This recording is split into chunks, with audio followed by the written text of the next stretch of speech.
But my huge pleasure tonight to be able to introduce Petra Blaisse. I think I was just saying one of the very first projects that I ever wrote about as an architecture critic was a scheme of Petra's working with the architect Tim Bush, and which was for an apartment overlooking the Tower Bridge, sort of on the north side of the Thames, and the Cinnabar Wharf. And I remember the client was a golf enthusiast, and he'd knocked together two penthouses into one large flat over 2 floors, which had a 360-degree view of the centre of London. And they had a raised floor with a carpet on, and you could take out little bits of carpet and do putting. And he also had I think you made him a chainmail curtain that extended around the fully glazed elevation to protect his Anthony Gormley when he was kind of letting fly. I don't know. Maybe he's here tonight. We were going to have Caroline Roux was meant to be in conversation with Petra, but very sadly she's fallen ill. So I'm enormously grateful to a long-standing friend of the program, Jack Self, who's stepped into the breach and is one of the contributors to this extraordinary monograph that we're celebrating the publication of tonight, which our friends at MAC have brought out. We've set up a camera, so Petra is going to be able to speak a little directly to the book, and then Jack is going to be joining Petra in conversation, and then we're going to open it up to the floor. But yeah, I'm sure you all know Petra's extraordinary practice, kind of inside outside. It's been working, operating, I think, since 1991, and it's kind of quite unique in its multidisciplinary aspect, working across the fields of interiors, exhibition design, but also there's a landscape element to the practice as well. And I think we're going to hear over the course of the evening about how the themes cut across these different kind of genres within the practice. Petra, over to you. Thank you so much for coming.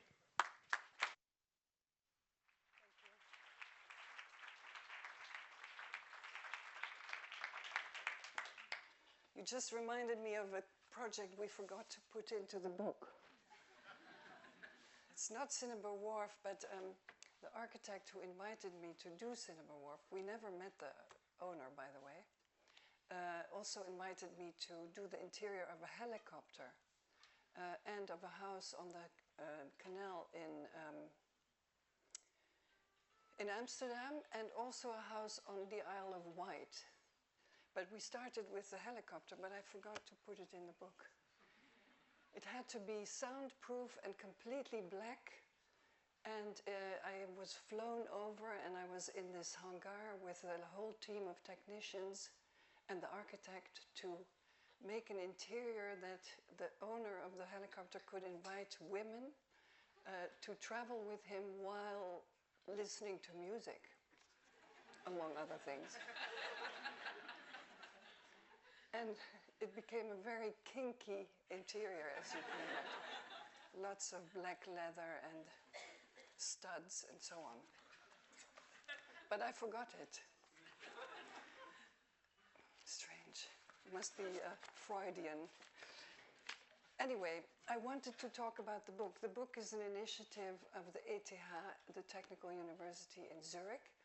The curators Niels Olsen and Freddy Fischli, with whom we worked previously on other projects, exhibition design for the Luma Foundation and a few curtains for their galleries at the ETH, and they invited us to make an exhibition on our work in 2018 in the big old Semper building in the heart of Zurich, and from that exhibition came the idea to make a book. And they are quite young. In my view, they were then end of 20s, beginning of 30s, and they said, you know, we have to show your work because the way you show and influence architectural space is really not known to many people. So let's do that. And we can just take the curtain and translate it into a book. but it was not that simple. It took almost 4 years to do it.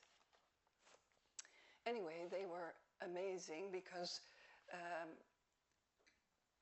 they were looking at our work from their perspective of being involved in architecture students from now, but also fine arts. And so we had a whole exchange that was really energetic and fun for all these years. And you can see it, I think, feel it in the book. And they invited Theo Schifferli, a young Swiss bookmaker, to design the book. And he discovered an old collage of mine, and this cover is actually a collage I made in the early 90s for the Dutch house garden, in which I cut out flowers and in a certain range of color to show the owners of the house and the garden what color scheme I wanted to make a planting bed of. And Theo rediscovered it and used it for the cover and put all the names on and the titles, but also on the back the names of my partners. Oh, I can't do this, it's too difficult. Do you see this? Yes. So since 2016, two partners are part of the Inside Inside team.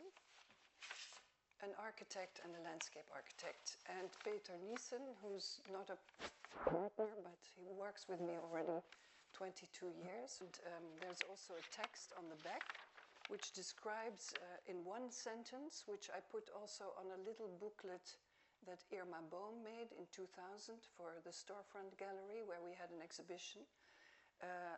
It was not written, but, you know, printed in 3D, one sentence describing what we do. So it's a sentence with a lot of verbs, and we put it again on the back of this book. And also, of course, the publisher, Mac Books. Michael is here. Thank you, Michael, for taking on this book. We said no to Taschen. We went to Mac. This is called collaboration. The most important ingredient of our work. Anyway, what Theo and Niels and Freddy did was to turn things around a bit. So, for instance, the list of all our projects are more or less in the beginning, and it's chronological from the past, 1987 or 86, and goes on, showing all the projects except the helicopter up to 2023. There are 421 projects. I couldn't believe it. You know, you just work and you do things, but you don't realize how much it is. And not all of work, of course, has been done. It's also competitions, it's also things that were cancelled, or so it's not all done work, but it's all the thought and the collaboration and the conceptual ideas that are in this list. And then in this list, if you see a number on the black line, you know that it's represented in the book, and you can look it up, and the pages are in the middle of the book. I have to tell Theo that it's a bit difficult to read. Next print, Michael. Yes. Yeah, so you can look that up. And then there are a few wonderful articles by different writers that look at our work from different perspectives, which I like, of course, very much. And I also liked it in a project that we did in Berlin, where we worked for the Humboldt University and made an exhibition that lasted for 3 years on natural science. And it's an exhibition with a lot of findings from their collection from hundreds of years old. They're all shown in vitrines. And there's also the current way of doing natural science research. So there's a lot of digital technique as well. So they show both extreme times. And in these vitrines that are each one of them climatized with special light, etc., they give 4 texts. They wanted us to include 4 texts about that object from 4 different perspectives, so scientific, but also cultural, political, and aesthetic. So I think the whole idea that you visit and you see an object like, you know, the hand of an orangutan found in 1700 something somewhere, that you really see it from the different perspectives of different scientists and so I like this also in this book that Jack Self also wrote a piece in it, but and Penelope Curtis and Helen Thomas more about drawing. So that's really nice. And of course, Fredi and Niels wrote an introduction to the book. And they mentioned Semper, who also talked about architecture as part of an applied arts or craftsmanship, and also about weaving and pleating, etc. So they found a connection between our work and the Semper, where we had the exhibition in the first place. Laurent Stalder, during our exhibition in Zurich, did an interview with me, a public interview that's also included, and Rem Koolhaas gave a lecture during the exhibition, asked by Niels and Fredi to talk about inside-outside, which was unique because Rem never had done it before. So he was very nervous to talk about it, and it was a really beautiful lecture. And so this lecture is transcribed, a bit shortened and combined with images that he showed. And that was really nice. And while we were working on this book, I made a few what we started to call posters. Posters that gave a kind of a statement about our work mentality. And, you know, we also do gardens and landscapes. And I found in internet fantastic programs where you could learn how to make a public park. And it was hilarious because you see here exactly each step, what you need to do to make a park. And these images show what the park should be. So it is completely open.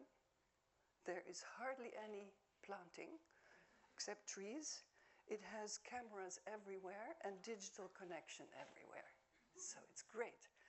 It's full of surprises, mysteries, and romanticism. But that's actually really the mood, you know, everywhere. It's all about security, transparency, and control. And one of the things, and I think Jack Self also mentioned it when we talked in the past, is, of course, we are reacting to this. We want to, from the start, really show that it's really important to add emotion and tactility, but also change and risk and chance and surprise in the work and in architecture. And there's also a poster I made in the beginning, which, because when I was very young, I went to art school, but I never finished it, and I thought, I'm not really an artist, forget it. That has to be in your veins, and it has to be day and night passion, and you're on your own, you hardly have money, you can hardly eat, you must create all the time. I'm not like that. I really like to look at other people's work and communicate and do something with it. So I started to work with photographers and filmers and children's book publisher and a model agency just to see what I wanted to do. And then I found a job, an advertisement in the leftist newspaper asking for an assistant in the Applied Arts Department of the Modern Art Museum in Amsterdam, the Stedelijk Museum, which I knew very well because I really like modern art in all its forms. And I got accepted, and after a year and a half I got pregnant, and my baby came, and there was no childcare everything organized. So I asked my boss, Wilberteux, and the team, the curators, can I bring my baby? Because I had to start working again after 8 weeks. And they said, sure, great, take the baby, we'll take care of it, and it's fine. So I made this poster because it said, you know, I took my baby Anna, daughter Anna, with me, and we made this beautiful cradle in a basket, a wicker basket, in which we transported glass and ceramics of the collection so she could sleep, but I also had to change her nappies. And so the boss, Wilberteux, said, oh, come on, let's go and get the Rietveld buffet from our, you know, from where it's stored, from our storage. And in came this fantastic buffet just for the baby to change her nappies. And I put here, imagine this today. It's impossible today. Today everything is hidden and protected and in a vitrine and behind glass, and you cannot touch it, you can hardly breathe. But actually these things were made to be used. And of course it's fantastic, and it's also art and sculpture, but you know, a few years ago, well, it's 42 years ago, but anyway, still, it changed. And as we talked about this morning in an interview, it's also a symbol or a metaphor for how society changed. And another poster is about the vital soil, which I will tell you later. It's also one of the things we're very much involved in, and working with scientists, biologists, ecologists, and which is great fun. We're inviting everyone from Wageningen and other universities and naturalis, people who are completely focused on one element of life inside the soil, whether it's bacteria or fungi or I don't even know all the words, but and so we are trying as designers to convince our clients, which is developers and architects and builders, contractors, maintenance people, and people living there, that actually the soil under our feet has so much life and is so important for us, for our survival, for plantings, for roots, for life in general. And we know not enough about it, and nobody realizes it, especially, of course, in the urban realm. So we're very much involved in trying to get this soil life, which is invisible to most of us. I mean, I'm a gardener, I see some of it, but some of it you can't see without, what's it called, a glass? An enlarging glass, or microscope. But what we are doing is trying to make it into drawing, so to make it visible, because we're an artistic studio, we're not an architecture studio. We want to make it visible for everyone what is actually living under our feet and which we should take care of and stimulate. So that's part of our work, is not only designing site-specific works, but also researching things. We're also researching if we can create curtains on the outside of buildings that are made out of a weave or a knot or a knit or whatever, but a base which can hold moisture, and that then invites spores and bacteria and seeds and so on to make this whole curtain alive, so that growth can come also on a curtain. Of course, I'm not sure it's realistic, but we're researching it. And we have a lot of people who help us do that. And it's hugely exciting not to only, do site-specific work, but also be able to just develop our knowledge and our brains. So here you see what we did for the Semper building. We actually made an exhibition consisting of 2 enormous curtains 25 meters long and 12 meters high, of which the seam was printed with 70 of our projects. It was also called retrospective. I don't like the word very much because it looks as if you are finished, which of course we're not finished. So these 70 projects were printed on this seam, and you could look at it from two sides, but also this whole curtain addressed the architecture and changed the whole space and the experience of space. And this is what our work is about. So the installation itself also symbolizes our mentality and way of working. And this goes back actually to exhibitions we made for OMA, or at the time I worked alone. And one of my first projects was the dance theater, but I'll get back maybe to that later. But the exhibitions we made for OMA were also installations that showed the mentality of the architect. So not only the finished work and how interesting and how fantastic some of the projects were, but also the way of installing it symbolized a mentality and gave an impression of what these guys were about and how the atmosphere and the character of their interventions were.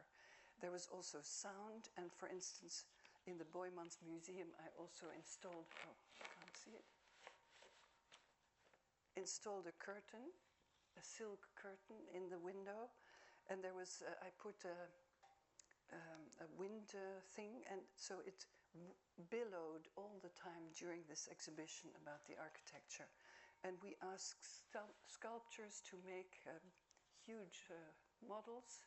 This is Melin Senard, and it was really, you know, found objects we helped him find on the street to make these enormous models. So it was very hands-on, and this exhibition traveled also to Paris, to the IFA, and this is the way I presented my ideas. So very quick and kind of collages saying, okay, in this space we could make it narrower, we could, you know, enlarge the photographs of the models, we could do this and that, and this is the way to show it. No computers, nothing.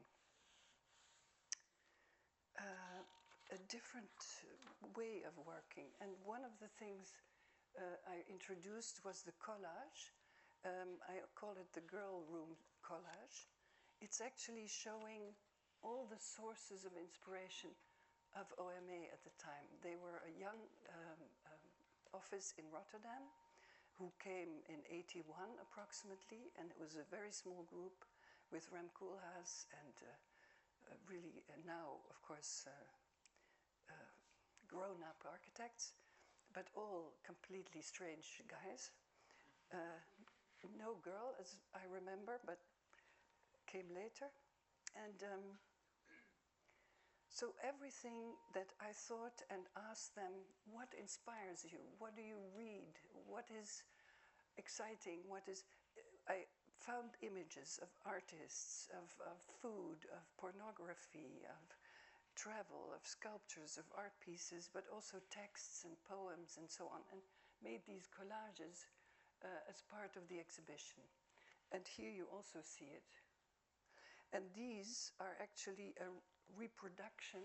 So I made this collage to show what I wanted to do in this room. This is the Villa da Lava in Saint-Cloud in Paris that OMA was building at that moment. So we installed these, they're like a little forest of columns that OMA also made to support part of that house. I don't know if you know the house, but it's a very special thing, of course. So that was, and another thing, so this is the house in Saint-Cloud, and you see here. So it wasn't finished at the time, but so the exhibition was a kind of preview of what then was made after a while. Another aspect of the exhibitions was to open windows. You know, like in Barcelona, we were in the Col·legi d'Arquitectes de Catalunya, and they had closed windows and an open office. And this was not there, it was just a hidden gallery. You had to go in another entrance, and then you would see that space below you. You went down a very wide stair, and there was this one room. And what we did was to open the windows, so there was connection with the street. We made these kind of dikes, or, you know, I don't know the English word. We put the city plans on top, and we closed the office. So that became a completely different experience. And we closed the entrance. So we made these huge walls with a very narrow opening where light came towards you, so you were like kind of blinded. Not really blinded, but there was something exciting going on. And very red walls with projected words about the content. And we lit the entire exhibition with one huge lamp outside against the wall of a building site on the other side of the street. And this enormous lamp, which Philips, I think, sponsored to us, was shining over the road into this space. And it was very dramatic light, and also an announcement, you know, like if people were shopping at night, they would see this beam of light and they would think, where is it? And we also introduced a sound machine of, well, we worked together in a team, of course, with all kinds of, well, what I said before, sculptors and model makers and cameramen and lighting people, and also a nerd who could construct anything and who was always moving around on roller skates, I was telling you, with a helmet and a camera on top of the helmet. So he filmed everything while he was moving through a building. And of course, Koolhaas loved that, because in our exhibitions we could show these films. You were already moving through those buildings. And so that movement was very important. But he also constructed this little machine, which was actually a plate, a round plate, with a cut-out, ja, wat is een goot in het Engels? A cut-out ring, on which different balls, copper balls of different sizes, were put. And under this plate there was a finger that turned. And so the plate went like this. Can you see what I'm doing? So the balls were rolling. And there was a little microphone that was connected to different speakers through the space. So in space, you were not only looking at things, but you heard, you know, something rolling, and you thought it was a huge thing, but it was this tiny little machine. So we had so much fun. And you see this model, right? It's full of nails and pieces of wood and found objects. Yet it was a very serious project, Melancenaar, because it was one of the projects I liked. I had no influence at all. I was just a looker-on. Where OMA said, okay, if there's a new city being developed and you cannot control the city, because, you know, developers and economy and politics, anything might happen, you can control the emptiness. You can control the nothingness. So, and that statement always influenced me, because indeed you can maybe protect the emptiness, and then other things can happen, but it's so resilient and so strong that it still survives. Of course, I was brought up by an artist and gardener, my mother, and a businessman, my father. But my mother was always in the garden and composing, like in a painting things.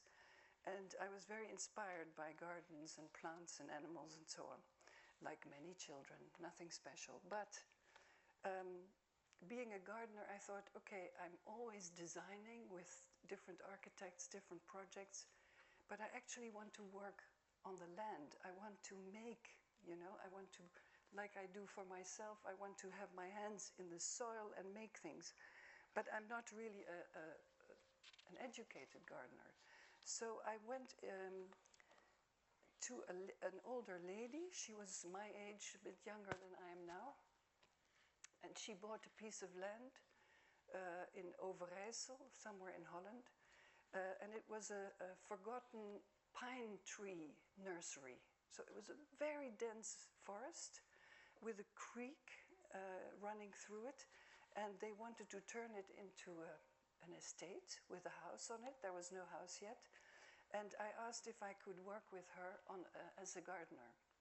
And so she was hesitant because I was very old, she thought. I was already 34. It's extremely old. And you can't learn much if you start to get, But she said yes. And so I said, I don't want to design, I just want to work. So 2.5 days a week, because I had to earn money as well. So I had to work with other things as well. I was there and I slept in a... Wat is een bolderwagen in het Engels? Gaston, wat is een bolderwagen in het Engels? I don't know. But you know these wooden... it's not a caravan, but a wooden thing like with a clown living in it, usually on wheels. Anyway, they had that on that piece of land, and they were sleeping, her and her husband, a lawyer, I think. They slept in the old house of the previous owner who had this nursery. But I slept in this wooden cart on wheels with a, of course, biological toilet, where she was knitting and painting her wool and knitting things. I slept there, and it was fantastic because I heard everything in the forest. All the sounds at night, the little animals, the wind, the owls. It was really amazing. And then every day we got up at 6:30, had breakfast, etc. And it was a rhythm of working with the farmer who lived next door and his son. And it turned out, which I didn't know, that Lili ter Kuile was doing gardening according to Rudolf Steiner, so anthroposophic methods. So you work according to the moon. So our schedule was every day according to the moon. So from 7 to 7:30 you work with seeds. From 7:30 to 9 you work with roots. From 9 to 10 you work with leaf, and it meant that you were doing different kinds of work, and it was all according to the magnetic force of the moon. And then, of course, there was coffee, and then there was work, and then there was lunch, and we also had to eat this biological food. And you don't know, but in 92 and 3, this food was really disgusting. The bread was like a brick. The peanut butter was like concrete. Anyway, but healthy, of course. And we had to recycle everything. So she was already exactly doing what we are now all doing. Composting, never losing or wasting anything, reusing everything. Also everything that we took away from the forest was turned into, a hedge, or we grinded it for the paths. Everything was used. So I learned enormous amount, thanks to Lili ter Kuile. This is a top view of it. In the end, her son-in-law built this house, which was also more or less Rudolf Steiner-like. Nothing was really straight. I'm not sure Liebeskind is influenced by Rudolf Steiner. What do you think? He might be. Anyway, what I also learned with Lili is that you first start with the garden and the landscape, and then comes the architecture, not the other way around, which I thought was a very good lesson. Because you don't feel where your house will be or can be the best, and what the views will be, and what the feeling and the wind and the sun position is, until you created its environment. So that was very important. These were collages I made for a project for the Stedelijk Museum, which was a competition with OMA, just to show you how, you know, primitive in a way these planting plans were. Nothing computerized yet. Anyway, I'm not sentimental about it. I'm just thinking that I believe that what you do with your hand goes to your brain. So if you draw and if you sketch, it really influences your whole understanding of scale, of measurements, of space.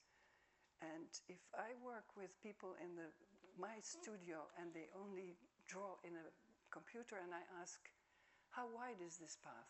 How long is this garden? They have no idea. It's really, really something to realize. Anyway, so the first curtain I made was in the dance theater, which was this golden 1986, 87. And it was a kind of invention how to make this, because a stage curtain, as Tim Ronalds knows as well, and Bibra, has to be very massive and thick, because it has to stop the sound from the stage to the auditorium and the light from the stage to the auditorium. And of course it needs to live for 20 years to be functional, and every day go up, down, open, close, Wagner pool, normal pool, etc., etc. So it has to be very strong, but also very massive. Also weight influences acoustic, not only the material.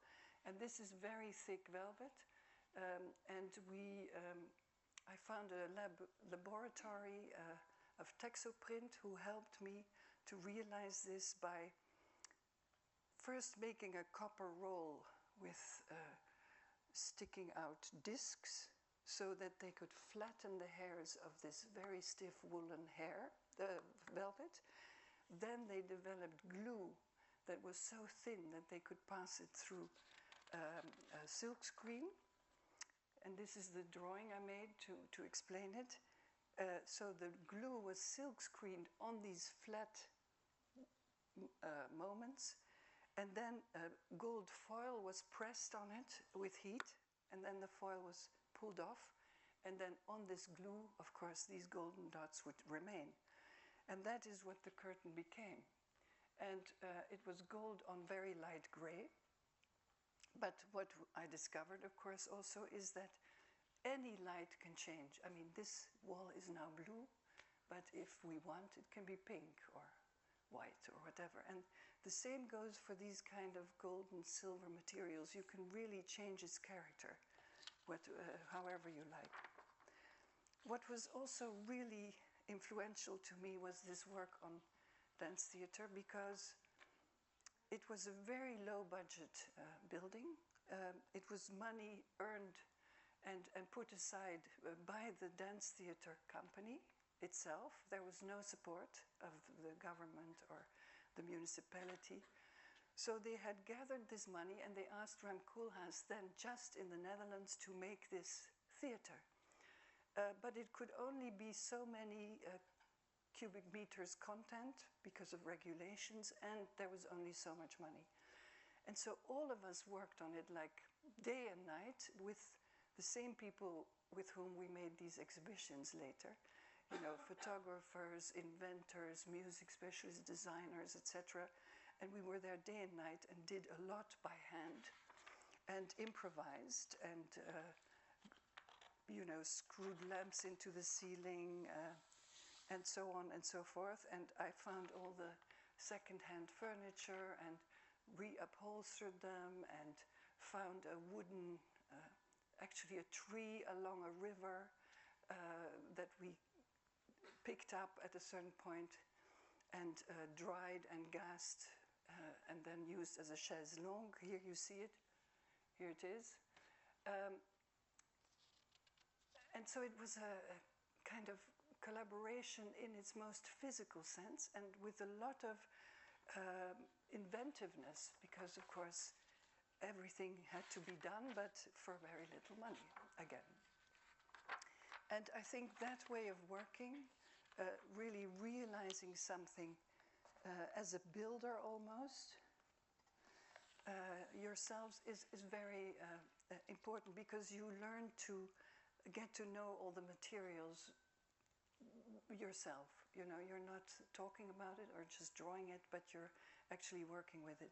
And in the end, we covered the smallest column in this foyer. It's a foyer called the Oyster. If you can imagine, the auditorium is on top, and so the foyer is here. And this little column was the last thing we had to do something with, and we covered half of it in gold leaf because we didn't have enough money to cover the whole thing. And it was actually beautiful that it was half concrete and half gold. And then Hans, one of our team, put just these building lamps on it, and if you put this lamp on, this thing is glowing like the sun, you know. You have a feeling you're like in some religious Imka, whatever. Anyway, so this book is full of stories and full of moments and full of sketches, because Niels and Fredi said, we want to show your sketches and all your first ideas, because that is the base of what you're doing. And, you know, it's not something that you throw away because you have a better, you know, drawing or result afterwards. They are very telling. So they wanted to put as much as, you know, the collages I made for a prison garden, they're all in here. Because they say it's yeah, original. We have to show it. And that was really nice. So all these little things. And what they also asked me to do is to write memories. So each project starts with one text page. Sometimes there's an image underneath, but it starts with a memory. And the memory can be something funny, but it can also be the essence of the project, or it can be about the culture where we work, because we work in so many different cultures. I think in Doha I tell about a woman I met, a fantastically beautiful woman who gave me a lift. In a project in Abuja, I'm telling about how fantastic it was to travel through Nigeria by car and on foot. And, you know, it's not always project related, but it tells something. And then underneath, there's always a short description of the ingredients, the people we worked with, and what, according to us, our task was. Because, yeah, you have to, if you do applied work, you know, you are hemmed in, and you know that as an architect as well, in a list of restrictions, regulations, requests, budgets, time limits, etc. And within that, you have to create something. So they're all unique for that specific project, and that's what we describe a bit lower. We also put in the books we made with Irma. So this was the book of 2000 with Sarah Herda, who was then director of the Storefront Gallery, where we made an exhibition very fitting with this facade that turns open. I think Stephen Hall, and who made that again? Stephen Hall and the artist who made also all these video works. Well, anyway. Yeah, Vito Acconci, thank you. Yeah, so that was a fantastic, the whole facade turns open, so you're direct inside and direct outside. It's a totally inside-outside project. And so Sarah Herda said, you have to do an exhibition here. And so we made, the first time, this garden carpet, which later became one of the objects in the Seattle Library.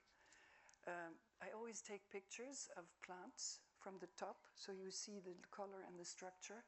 And we printed a lot of these photos on the cheapest carpet that they use for art fairs or fairs in general. And so that was inside. You were really stepping into a garden.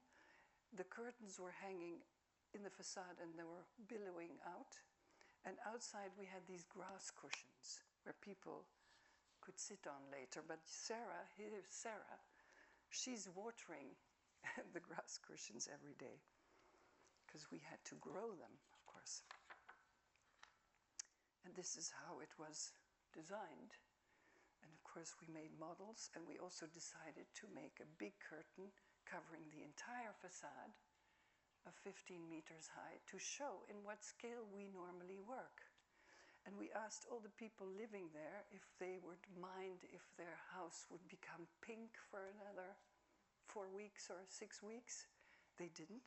So we used scaffolding, very simple scaffolding material, you know, the knitted plastic scaffolding material, and we layered them so it became a kind of changeant curtain, and it announced the whole project from afar. I don't think it shows in this book, but it was very effective. Oh, here it is. And the plastic you see on the top and here is actually agricultural plastic. It's called strawberry plastic, you know, to prevent herbs to come, and only the strawberry plants are planted in these little holes. And so plastic, sorry, not very sustainable, but we reused it afterwards. Yeah, so lots of things. A wallpaper, a vinyl wallpaper for Wolf Gordon in America, and they asked different people to make a series. First was Lorinda Spear, then Petra Blaisse, then someone else.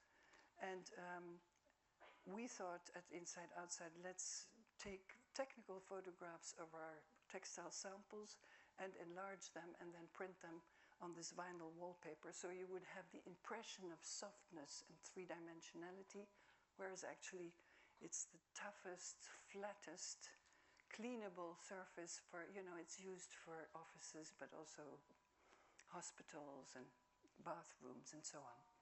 And so we made that series, and we won a prize, but nobody bought it. No, America was not ready for our design. We couldn't export it to Europe, unfortunately. That was part of the contract.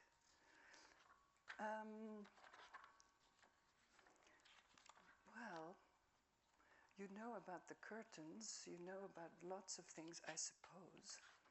And yeah, we worked in China.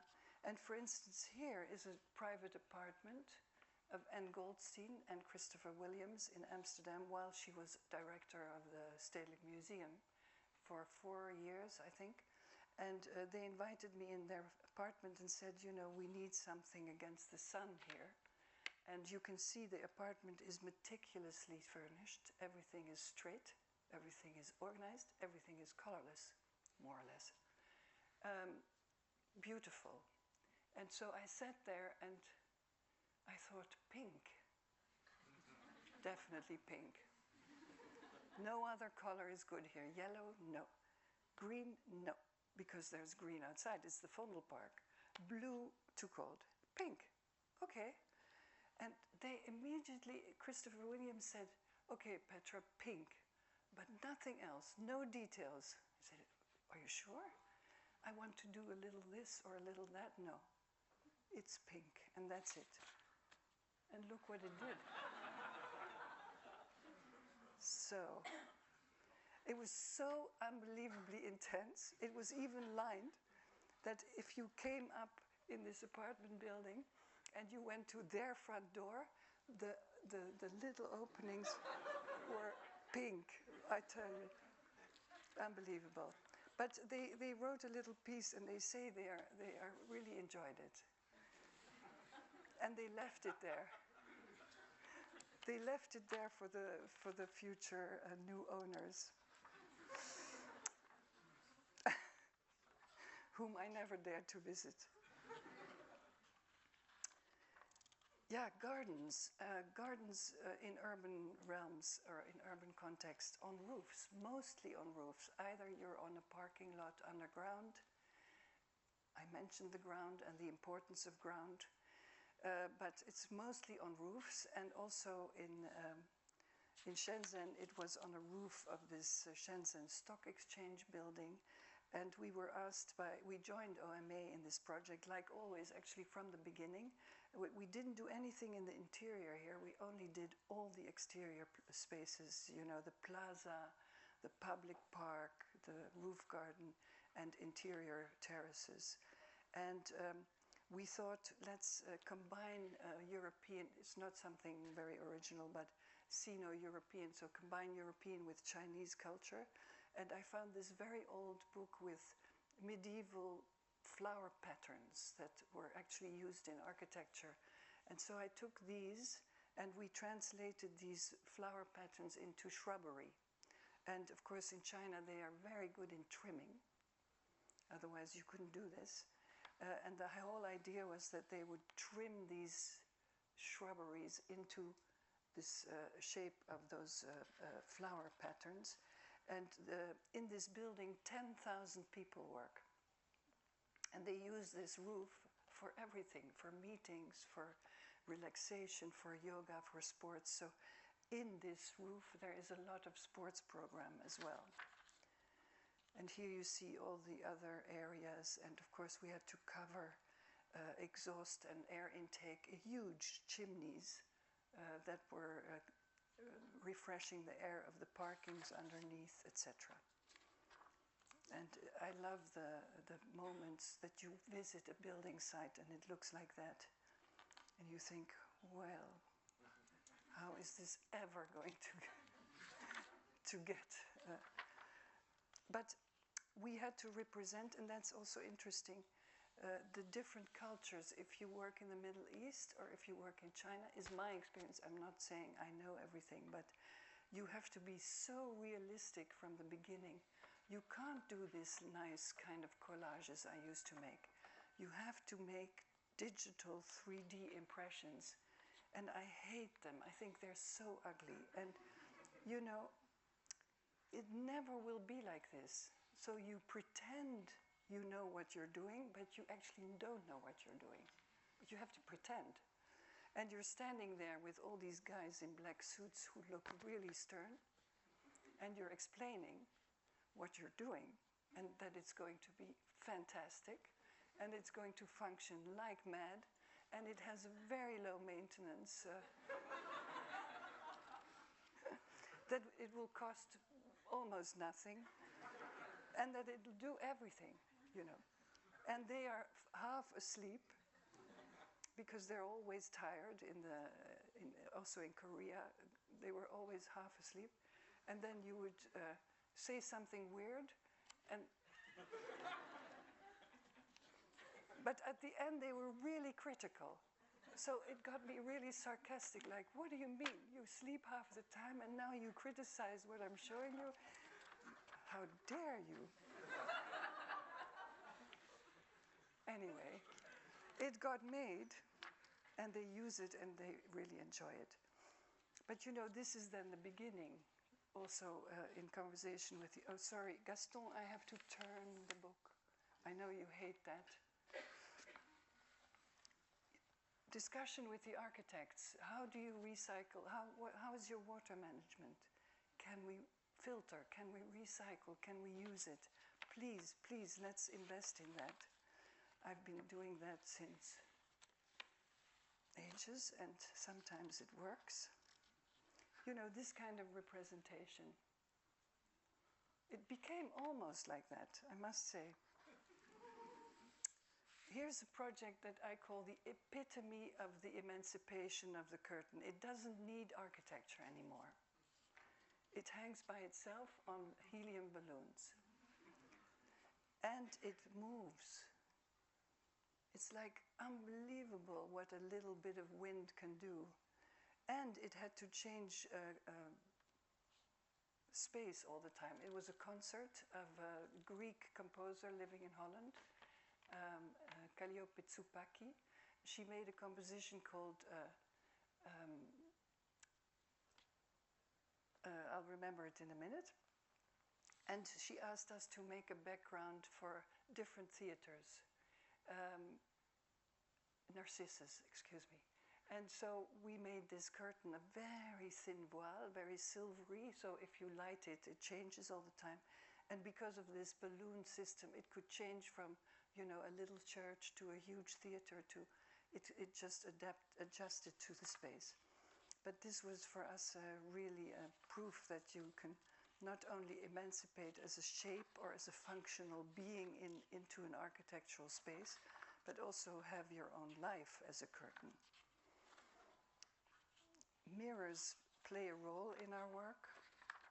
We also change interiors temporarily by adding mirrored floors, for instance, in this 1920s villa in Rotterdam, exposing the fact that it's actually a museum house. Well, and this is what we do, you know, all kinds of things, building whole mounds for the Walker Art Center. It was a kind of slope on top of a parking lot, and Olga Wiesel, who was a director at the time, and I think his name was David Blaufeld.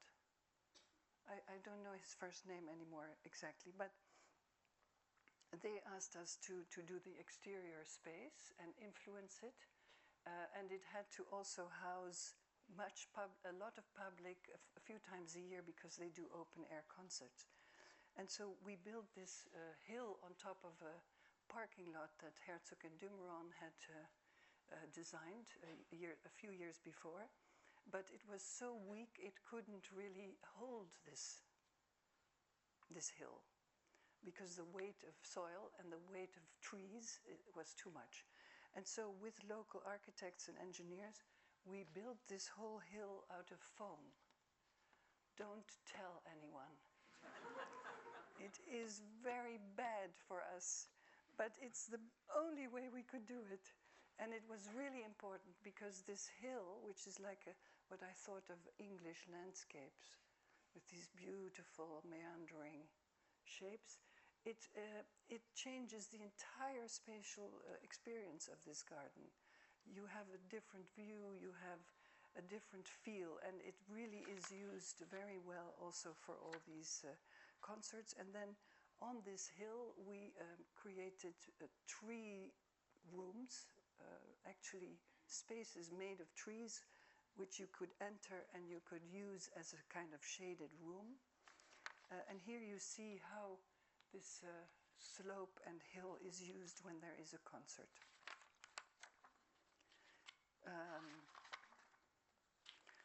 We made a park in Milan, 10 hectares. We won a competition. We were invited as inside-outside. And in 2004 or 3, we won a competition with a team, of course. And then in 2010, we got a contract to actually execute it. And so from 2009 to 2018, we worked with the municipality and with the developers that were building around this public park of 10 hectares, open 7 days a week, 24 hours a day.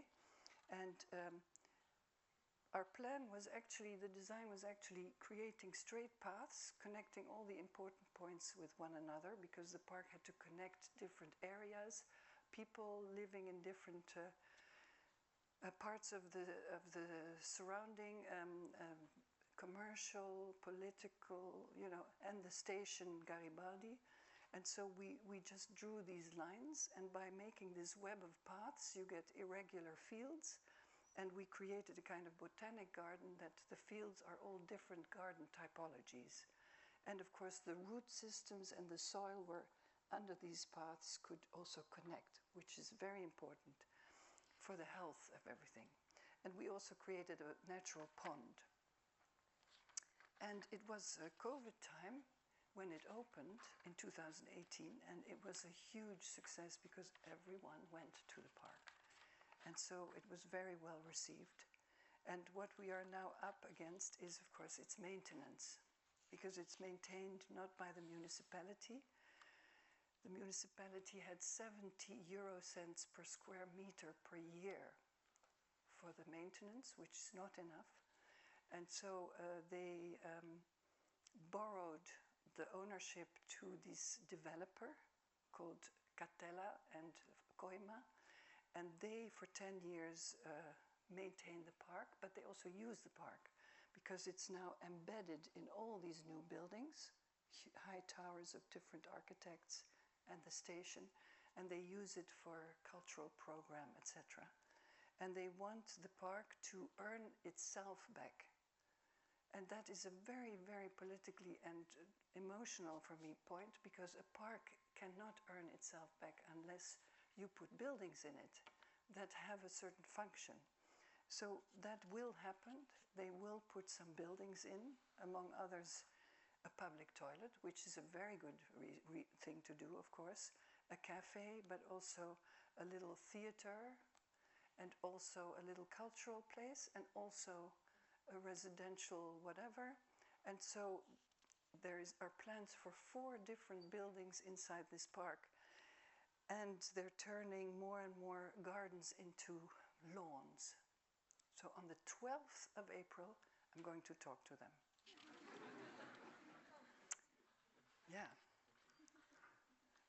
So from all these nice, naive sketches, they turn into working drawings and construction drawings, and we work with local landscape architect Franco Giorgetta and his team, and they really turned our designs into construction drawings. So we go a long way as inside-outside, but because we're not an architecture studio, we have to be careful that we don't make drawings from which they literally build, because we cannot take that responsibility. So we're always working with local engineers and architects who then translate everything into, the real, this is the irrigation plan. It's a bit small here, but it's a fascinating drawing, because all these gardens are different, so they have a different irrigation necessity.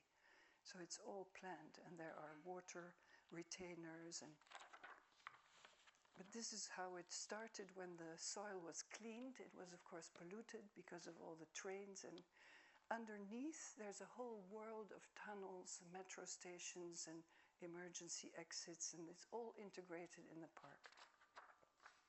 And this was our competition model. Different kinds of wood, symbolizing different gardens, and these little perspex things were the forests, the circle forests, and these were Michael Moltzen's propositions for little buildings, at the time part of the project, but taken out, but now put back in, but by other architects.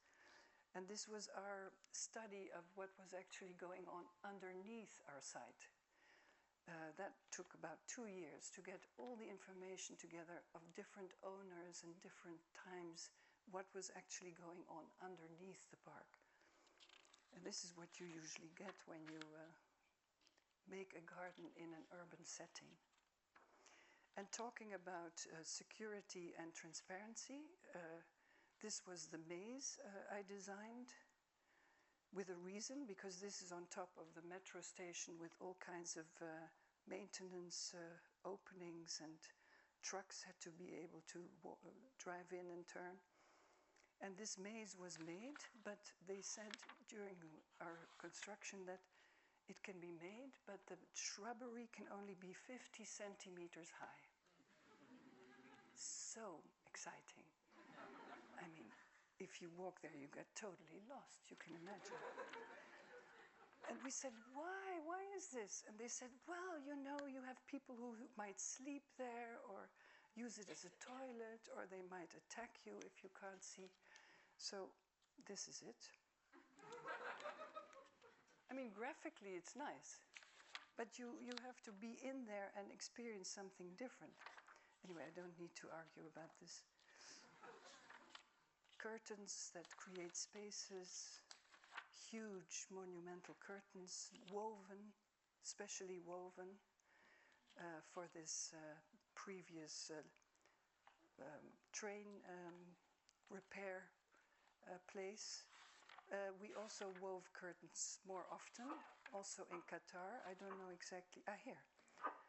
In Qatar, in the library building by OMA, there is this diagonal sloping steel structure. It's a complete sloping, let's say, O, that I was part of thinking about years and years before. And then years later, we did a competition for the Qatar Foundation, who could make the curtain. And we won the competition, and so we were about to design it, and then we realized that if you hang a piece of cloth on a sloping track, the cloth is not hanging beautifully because it's against, it doesn't work. So we invented with the Textile Museum and Textile Lab in Tilburg a yarn. We didn't invent the yarn, but we invented the idea of weaving a cloth that could slip into position. So the yarns are so slippery, they don't have, it's a kind of tree bark. It's a bit like raffia. If you look through a microscope, a yarn has all kinds of threads and it holds itself. They're like little hooks. But this was completely smooth. And so if you weave it, the horizontal threads are holding everything together, but the vertical yarns are slipping. So if the curtain hangs like this, it slips into position. And if it is pulled up and hangs straight, it slips back into position. So that's the engineering idea here. And the decoration, and so you can imagine that if you have that situation, you don't just have a rectangle that hangs there. It is actually this shape. And then we wove it in the jacquard weave, which is not as complex as in South America thousands of years ago, but it is pretty complex. You have a negative positive, so the yarns go into, they go through the surface, and they have different color concentrations on both sides. But in this case, it was 3 layers, so there are hidden yarns in between. And so we were able to make the outside completely white and silver with here and there a bit of black or blue, and the inside completely dark. So what you see here is the outside, which connects very much to the whiteness of the architecture outside. And inside it's completely dark. And it goes, you don't see it on this picture, but it goes from black to dark blue to light blue to dark blue to black again. So it's also a gradient which you don't see on the outside. And these are astrolabia that we found in the museum, the Islamic museum, that we drew up and then enlarged as a decoration. So these are the wayfinders, the historic wayfinders that were used on the sea and in the desert to know where you go. Check, I think I'll stop here. It's getting too long and too, maybe even a bit boring. Well, thank you. I was asking for that. It was an open door, I'm sorry. Yeah, this is also a nice one. This is in Morocco, where we were asked to influence a valley because the government of Morocco had decided that the tourism should not only be along the sea, but also in the inlands, in the Atlas heights. And there's this valley with little villages that are left behind by the new generation, and it used to be a date orchard and agriculture, and people were living there, but they want to revive it, is that a good word? By inviting tourism, but not wellness tourism, but really sporty, I mean like students with rucksacks and people who just are interested in the country. And so we were asked to collaborate with an architect to see what we could do to make it alive again. And what we did was um, to address moments along the small road where we could restore existing buildings, little built structures, but also water wells and little paths and irrigation systems with that architect to so that if you drive through or whatever, you could stop and you could really see touristic moments that are worth it. So either natural sources or take a bath or drink some water or have a walk. And so we were doing this, and it got started. And the whole idea is that the people who live there also use it every day. And so we started to restore it and to make these moments along a road, hoping to invite tourism, and by tourism also stimulating the people who live there, but also the younger generation who left, that actually tourism and recreating life there and restarting this agricultural energy there, and to make things and plant things and reintroduce their fantastic crafts and to share with tourists this and to make it alive again. So this is then again a totally different project. And we were nominated for, this is very funny, I think.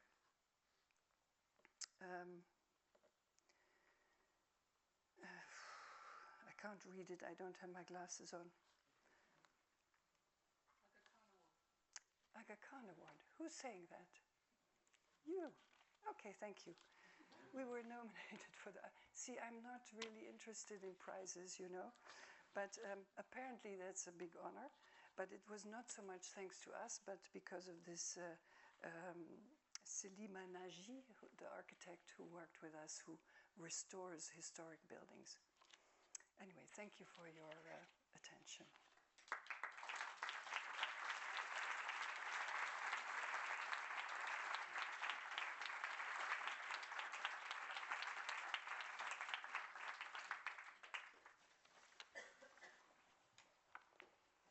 Thank you so much, Petra. I have to say, it's rare that I make a comment about the context of a lecture or presentation rather than the content. But what I found so remarkable about that presentation was the command that you have, basically the way in which you present, which I find indicative maybe also of your approach towards your work. On the one hand, there's an incredible control and force and insistence, and on the other hand, an incredible openness and generosity. And I think that's quite unusual in terms of how someone presents work. And it reminds me very much, I should say, actually, I'll give a meta context to this. I think we've got around about 15 minutes left. So the way, this is going to be less in conversation and more rapid fire questions.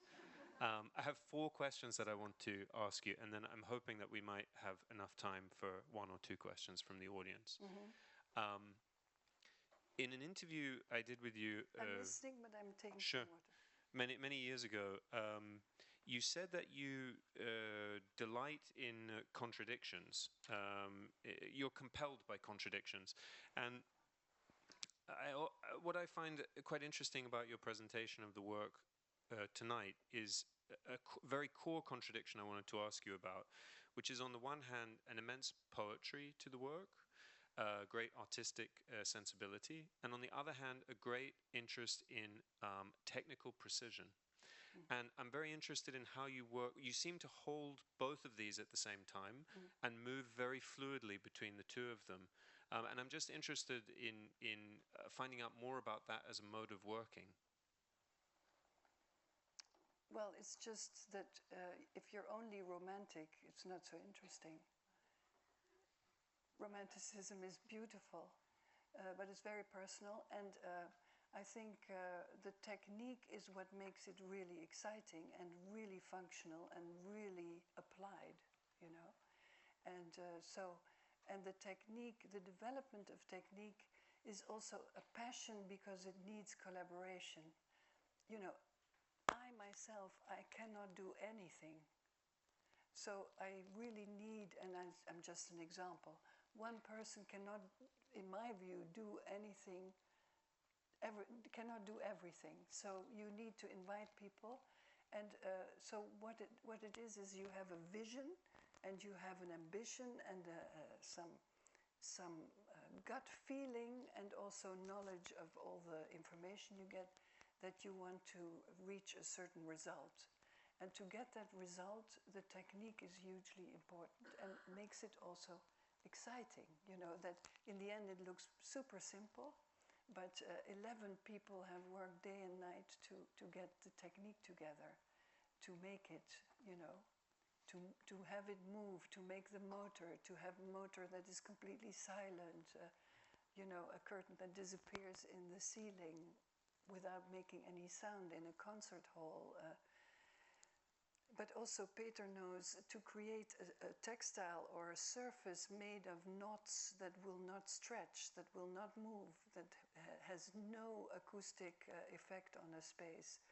And this is all measured and tested and takes years, and that makes the work really exciting. You seem to take a great amount of pleasure in the technical realization of magic or imagination, basically. Yeah, basically. Second question. Good. Do you want an answer? Or? That was my answer. I'm very satisfied by that. The second question that I have is a broader one, which is, you know, this book is a monograph, but it's not, as you said. I mean, these 421 projects, not everything. It's not just the helicopter, which was not included. I'm sure you have other things which, you know, and not every project can be shown in its entirety. You have to choose what you show. And I'm quite interested in terms of how you've approached your career as a whole, because you also spoke on the one hand with quite a lot of direction. You're very clear about the type of work you want to do and the type of effect you want to have in the world. And on the other hand, you show a huge amount of intuition and openness, which in my view, and I'd be interested in your thoughts, is often the case with people who work with plants, where you have to, you cannot design and draw everything. You have to leave a lot of chance open. Yeah. But I'm interested in that sense in how you've approached your career as a whole. How much of it is planned, and how much of it at this point you look at and say, that's exactly what I wanted, exactly what I hoped for and what I set out to do, and how much of it is chance and openness and being reactive?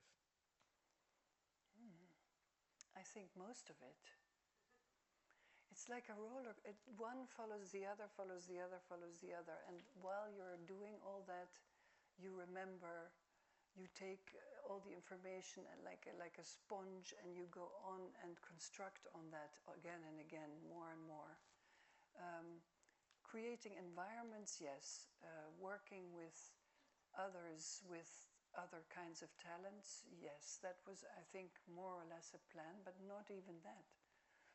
And when I look back, I see absolutely a red thread through everything. You know, even working with photographers when I was in my early 20s, assisting them with lighting a little object or finding props to create an environment to photograph a swimming suit for an ad. You know, it all added up to what we're actually now doing, it seems.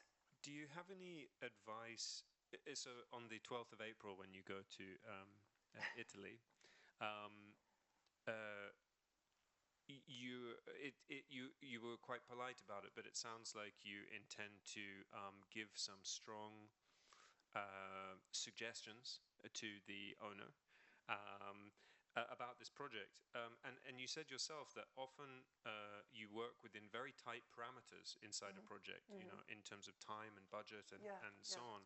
But on the other hand, the work shows an incredible dedication, or I would say like I really feel in the work how much you have fought for your independence and for your autonomy, intellectual and creative and technical autonomy. And so I wonder if you had any advice for, one of the reasons why I have not built very much is because I cannot stand clients. And this turns out to be an essential quality of being an architect. You must really, architects always say, oh, yes, we had such wonderful clients. And I've never met a wonderful client. I understand they must exist because people tell me about them, but I don't know any myself. But I'm very, very, very interested by this. I wonder if you had any advice or reflections on how you engage with clients, how you create this autonomy and independence from within very tight structures. You have to sometimes fire your client. I heard somebody say.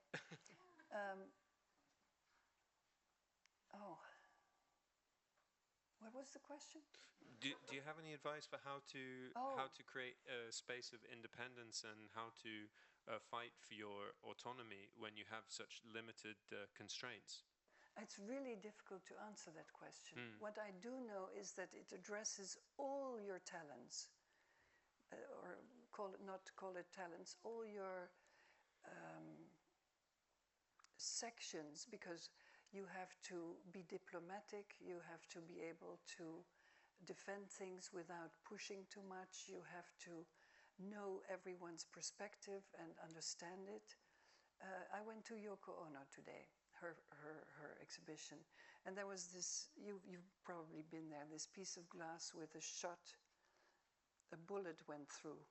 And what she says is, go to the other side and look through the hole and see from the other side what you see. In other words, and I think it's a very important thing that you at the same time place yourself in the eyes and mentality of the architect, of the client, of the builder, because there are some impossibilities, etc. But you also need to understand what you need to, want to, or could best do as an intervention. But it's a process. You can't just go there and say, okay, this is going to be what I'm going to do. That's impossible. So and also your collaboration with your colleagues is an enormous process, because I have colleagues in Peter and Jana and Aura and Nafsika and everyone around me that are intelligences themselves. So they are also commenting and pulling and pushing.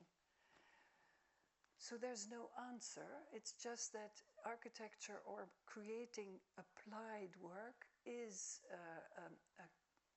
a process that needs both patience, sense of humor, absolutely, otherwise you go totally nuts. And human interaction. And of course, what do you call it? You don't give up. What is the name? Determination. Absolute determination, yes. This question of patience ties into question number 3. So I like to ask this question of people who have lived both sides of the digital divide.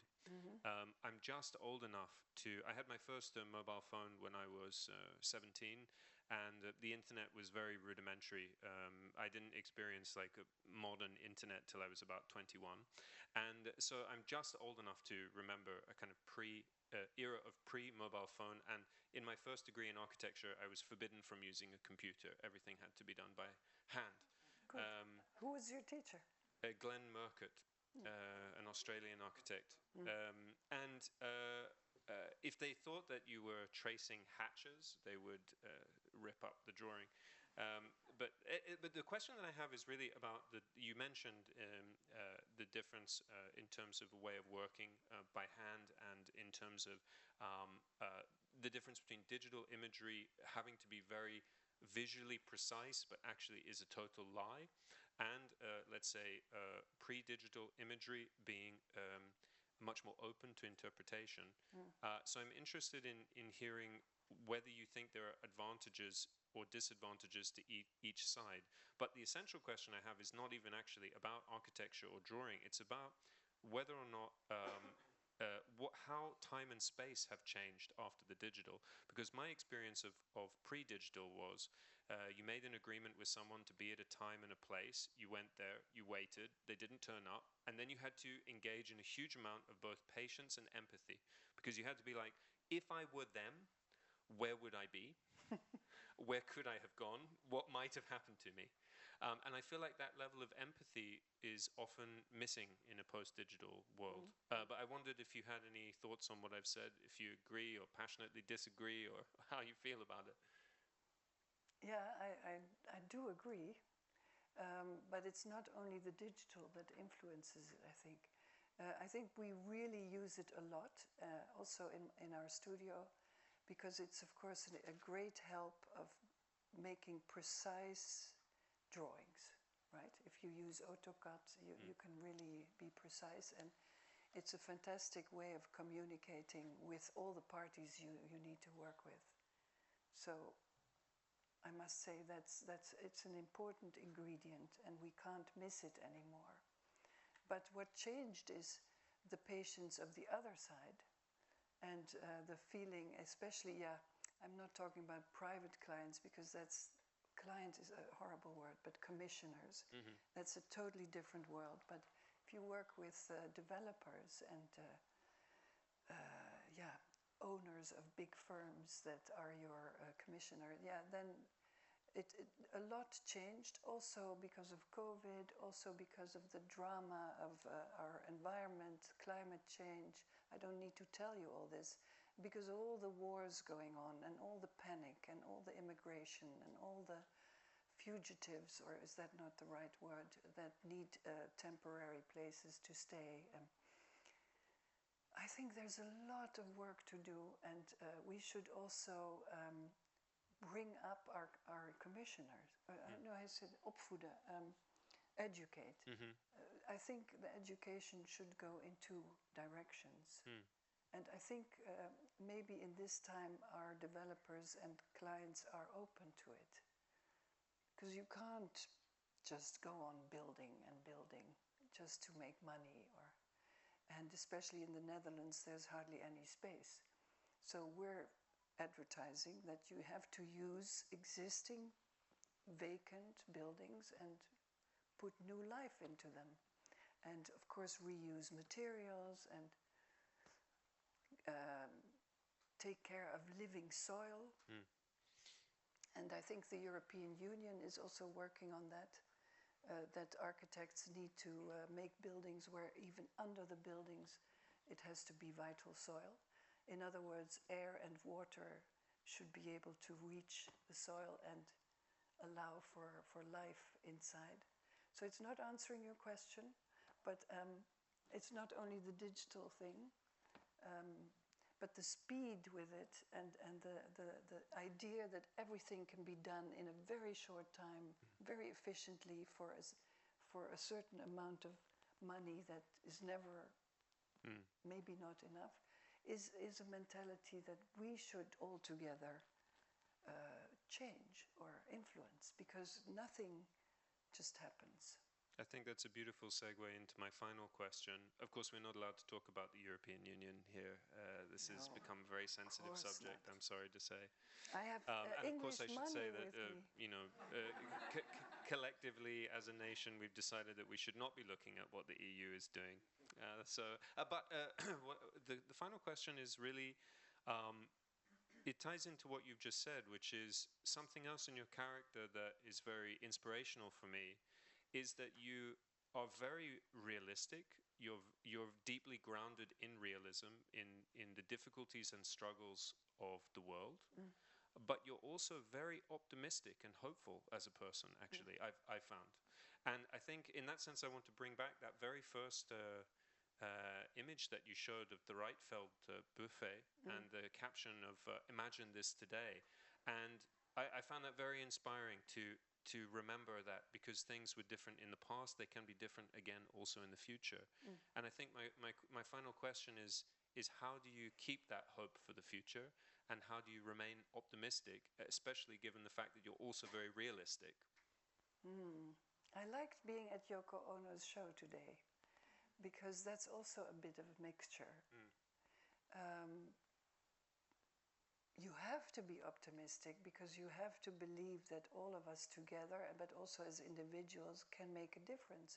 And it's a total cliche, but look, I mean, I told this morning in the interview, life is not a happy-go-lucky, and also nobody's youth is completely fantastic. And of course, I'm also only talking about people who are lucky enough to be able to have a youth at all. But because you know what it is to have all these dark feelings and this pessimism and the unhappiness, or, you know, I'm not saying depression, but anyway, all these things, that is why you can be optimistic and happy as well. Otherwise, it doesn't work. And it's the force that makes you get up in the morning. It's the force to make things beautiful.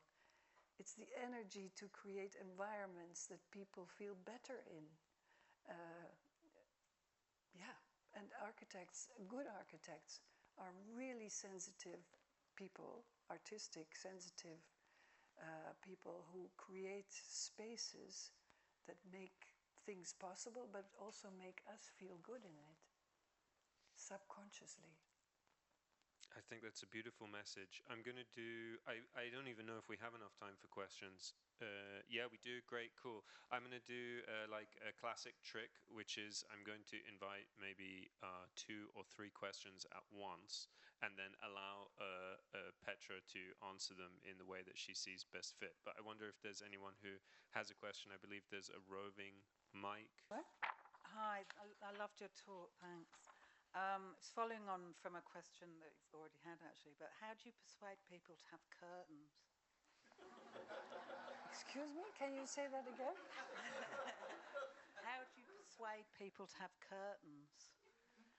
I don't understand my accent. Have you come across many people who don't care for curtains? I think architects notoriously hate curtains. And, you know, looking at the flat that you saw where you persuade them to have a pink curtain. I mean, I love them, but I think it's quite hard to persuade people to have them. Should we take the second question as well? And then we'll do the third as well. I was wondering if you had any comments on where do you think the best collaborations throughout your career have taken place, like what environments those were, because, you know, to create great art or design, you have to have so many hours, you know, kind of by yourself working on those kind of detailed drawings.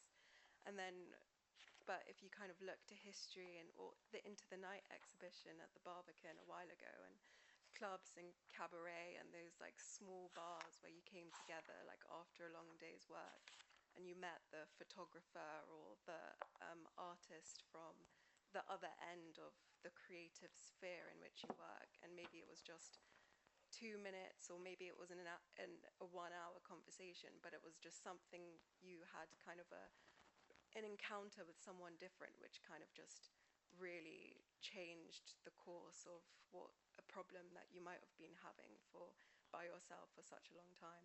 So What is your question exactly? sorry, it just where do you think those spaces, those environments, is it like a bar or in the office where those really powerful interdisciplinary kind of conversations and relationships between other creative people can you know, manifest and develop? So you're asking in what space these things are born? Just in your experience, kind of where best or most fruitful ones. And should we do number 3?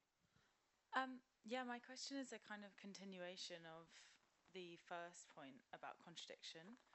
And I'm interested in where you see your landscape work in the future, considering that obviously a really important part of it in the past has been a lot about making a kind of environmental contradiction, in the sense that I'm really, like the foam in the hill example, so interesting because it's like a complete opposite to a hill, and yet you make something that